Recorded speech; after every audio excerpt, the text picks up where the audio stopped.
Muy buenos días. Muchas gracias por estar con nosotros en el estudio de la lección. Quiero recordarte que durante todo este trimestre hemos estado estudiando este tema muy importante que lleva por título Lecciones del libro de Marcos. Y durante esta semana que ya estamos avanzando bastante, estamos estudiando este tema también muy importante que lleva por título Abandonado por amigos y enemigos. Es un tema muy interesante y hemos visto el desarrollo de lo que estaba escrito, lo que estaba profetizado, cómo se vino cumpliendo, pero también quiero que recordemos una vez más el texto que estamos aprendiendo. Así que acompáñame a leer este siguiente párrafo que se encuentra en el libro de Marcos, en el capítulo 14 y el verso número 50. Leamos cómo nos dice allí. Entonces todos los discípulos, dejándole, huyeron.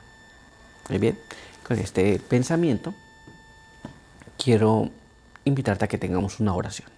Acompáñame.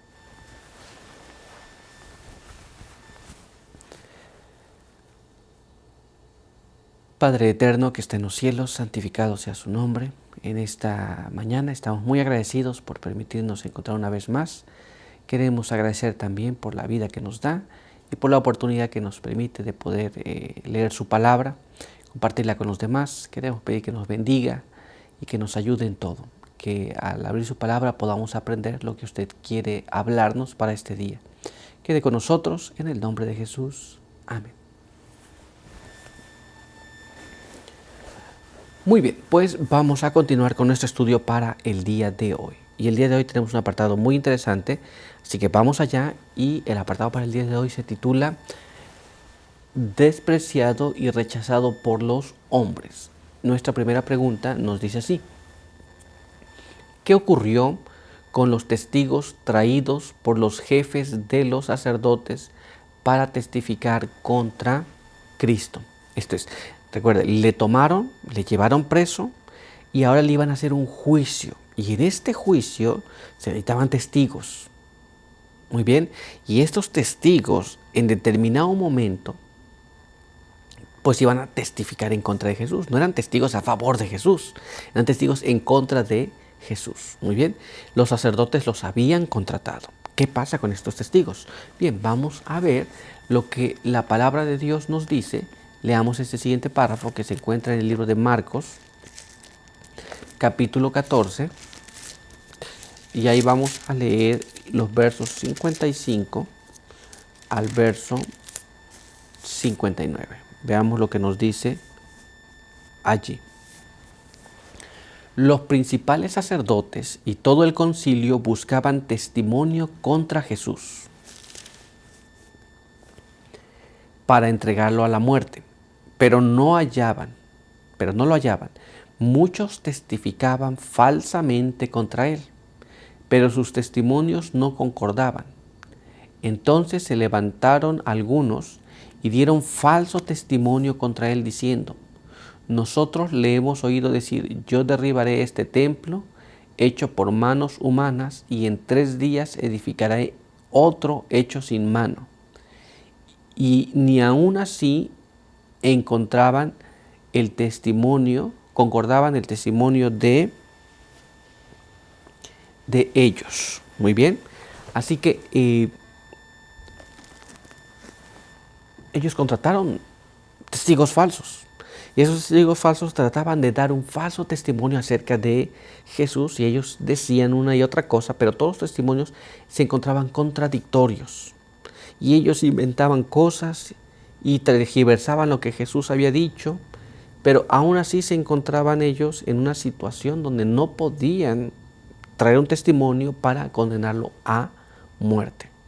Pero veamos ahora qué es lo que nos dice y cómo nos relata esto el espíritu de profecía. Leamos este siguiente párrafo que se encuentra en El deseo de todas las gentes, en la página 652, y nos dice así: habían sido sobornados falsos testigos para que acusasen a Jesús de incitar a la rebelión y de procurar establecer un gobierno separado. Pero sus testimonio resultaba vago y contradictorio bajo el examen. Desmentían sus propias declaraciones. Muy bien, pues inventaban de todo. Y habían sido pagados algunos para que dieran un testimonio falso. Muy bien, y querían decir a Jesús cosas que él no dijo, pero sus testimonios no eran convincentes, de tal forma que no podían tomarlos pues en serio para condenar a Jesús. Muy bien, pero veamos qué más nos dice. Acompáñame a leer este siguiente párrafo. Veamos cómo está escrito ahora. Mismo material. Así fueron torcidas las palabras de Cristo. Si hubiesen sido repetidas exactamente como Él las dijo, no habrían servido para obtener su condena, ni siquiera de parte del Sanedrín. Muy bien, entonces la gente toma las palabras, los testigos falsos, y las repite, pero de una forma errada. Tuercen lo que realmente Jesús dijo. Una práctica no muy buena. Muy bien, y ellos trataban de condenar a Jesús. Sin embargo, sus testimonios se encontraban contradictorios, no tenían la fuerza suficiente para hacer esto. Pero si ellos hubieran repetido las palabras como Jesús las había dicho exactamente, no habría habido ocasión de que le condenasen. Muy bien, entonces vamos a pasar a nuestra siguiente pregunta. Acompáñame. Cuando se le preguntó si era el Cristo, el Hijo de Dios, ¿cuál fue la respuesta de Jesús? ¿Y cómo recibió el sumo sacerdote estas palabras? Esto es, no le pueden condenar por el testimonio de estos testigos. Recuerde que había una ley, que tenía que haber 2 o 3 testigos y estos tenían que coincidir. Pues cuando venía el primer testigo no coincidía con el segundo y el segundo no coincidía con el tercero y no le podían condenar por la palabra de ellos. Pero finalmente le preguntan si Él es el Cristo, el Hijo de Dios. Ahora Jesús tiene que responder. ¿Y cómo recibe el sumo sacerdote las palabras de Jesús ante esta pregunta? Vamos a ver lo que está escrito en la palabra de Dios. Acompáñame a leer este siguiente párrafo que está en el libro de Marcos, capítulo 14. Y allí vamos a leer el verso 61 al verso 64. Muy bien, veamos lo que nos dice. Pero él callaba y nada respondía. El sumo sacerdote le volvió a preguntar: ¿eres tú el Cristo, el Hijo del bendito? Jesús respondió: yo soy. Y además veréis al Hijo del Hombre sentado a la diestra del Todopoderoso, y lo veréis en su venida en las nubes del cielo. Entonces el sumo sacerdote, rasgando sus vestidos, dijo: ¿qué necesidad tenemos ya de testigos? Habéis oído la blasfemia. ¿Qué os parece? Y todos lo declararon digno de muerte. Así que entonces se le pregunta si Él era el Cristo, el Hijo de Dios. Y Él responde que así es. Cuando el sacerdote escucha esto, Él dijo: no necesitamos más testigos. Ha hablado blasfemia. Y todos concordaron con eso. ¿Nos damos cuenta? Ellos toman las palabras de Jesús como una blasfemia, pero le preguntaron si Él era el Cristo. Él dijo: sí, soy el Cristo. Muy bien, vamos a ver cómo nos relata esto el Espíritu de Profecía. Leamos este siguiente párrafo. Veamos cómo nos dice. De Cierto a las Gentes, página 655, nos dice así: la convicción mezclada con la pasión había inducido a Caifás a obrar como había obrado. Estaba furioso consigo mismo por creer las palabras de Cristo, y en vez de rasgar su corazón bajo un profundo sentimiento de la verdad y confesar que Jesús era el Mesías, rasgó sus ropas sacerdotales en resuelta resistencia. Muy bien, entonces la situación que él vivía, recordemos que los sacerdotes le estaba prohibido romper sus ropas, no debía hacer esto, pero él lo hizo porque él tenía 2 cosas. Tenía pasión y tenía cierta convicción de lo que él estaba viendo, ¿no? Entonces, al no poder él obtener lo que él quería, él rasga sus vestiduras y pues, le induce a condenar a Jesús. Muy bien, pero veamos ahora lo que nos dice este siguiente párrafo. Acompáñame a leerlo. Mismo material. Este acto tenía profundo significado. Poco lo comprendía Caifás. En este acto, realizado para influir a los jueces y obtener la condena de Cristo, el sumo sacerdote se había condenado a sí mismo. Por la ley de Dios, quedaba descalificado para el sacerdocio. Había pronunciado sobre sí mismo la sentencia de muerte. Muy bien, recuerde que no podía rasgar sus vestiduras, no podía también como sumo sacerdote aceptar falsos testimonios para condenar a una persona. Todas estas cosas este sumo sacerdote lo había hecho y bueno, ahora también su suerte estaba también determinada, ¿no? Recuerde que lo que estaba establecido acerca de los sacerdotes era una cosa seria, ¿no? Y este sacerdote, este sumo sacerdote, había actuado de una forma contraria a su llamado como sacerdote. Muy bien, pues vamos a continuar. Veamos ahora lo que nos dice nuestra siguiente pregunta.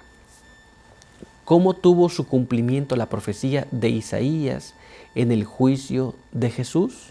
Esto es, acerca de esta situación, veamos que lo toman de noche, lo llevan preso, lo llevan de un lado a otro, le hacen un juicio, le condenan.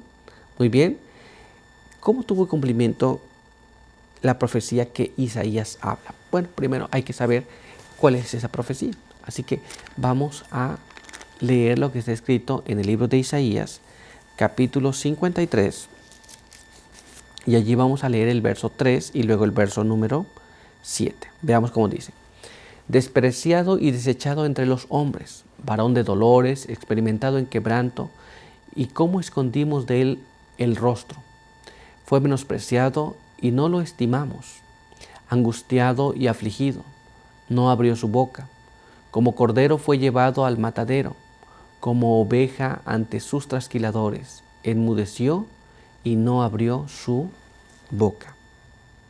Muy bien, la palabra de Dios nos dice la forma en cómo Jesús fue tratado y la forma como Jesús reaccionó ante este trato, cómo Él se manifestó ante este trato.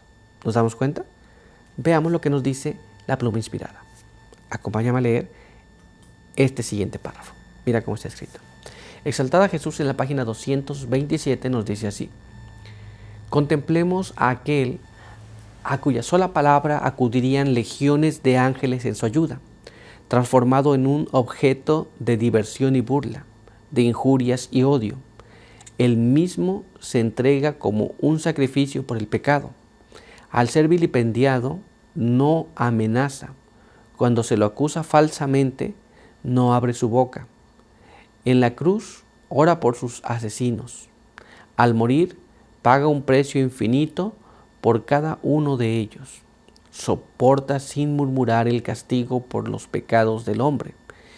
Y esta víctima que no se queja es el Hijo de Dios.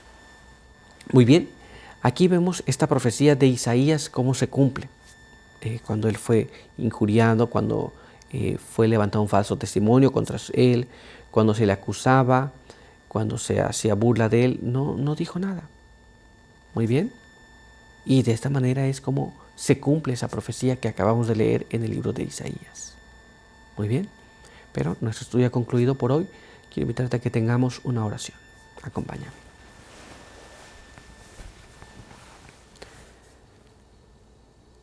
Padre eterno que está en los cielos, santificado sea su nombre. Estamos agradecidos una vez más por permitirnos estudiar su palabra. Queremos pedir que nos ayude, nos guarde, quede con nosotros, pueda bendecirnos y bendecir a aquellos que han estado con nosotros también.